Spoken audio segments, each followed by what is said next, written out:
What's up, everyone? This is Nate Sally, the Audible coach, here with your Audible Minute. Excited to speak to you all today about something I call loud thoughts, right? So our two oldest children recently began taking tennis lessons. So the US Open in our home garnered a little more attention this year than it normally does. As we watched the women's final where Naomi Osaka took on Victoria Azarenka in a match that was played like many sports events nowadays with little to no fans in attendance, Naomi played very poorly in the first set and lost that set convincingly, right? And in the midst of it, I couldn't help but think, with all of this silence, I wonder which voice is speaking loudest in her mind right now. Is it a voice similar to that of the announcer who just reminded the audience that no one has come back to win the US Open after losing the first set since 1994? Or is it the voice that often tells us, you've done well to this point, you've had a good run,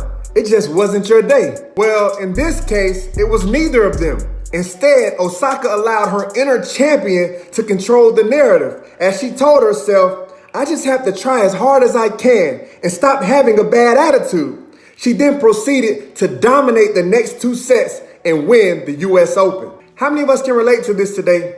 With life currently moving at a much slower pace than usual, many of us have more quiet time. But at the same time, many of us are also in the midst of one of life's most challenging seasons. In unique times like these, where the silence can be deafening, which thoughts will you allow to speak loudest in your life? The one that says you can, or the one that says you can't? The one that says you're not good enough, or the one that says you are gifted? The one that says you don't have what it takes, or the one that says you're built different and have been blessed with every tool required for you to overcome any obstacle that dares to stand in between you and your God-given destiny?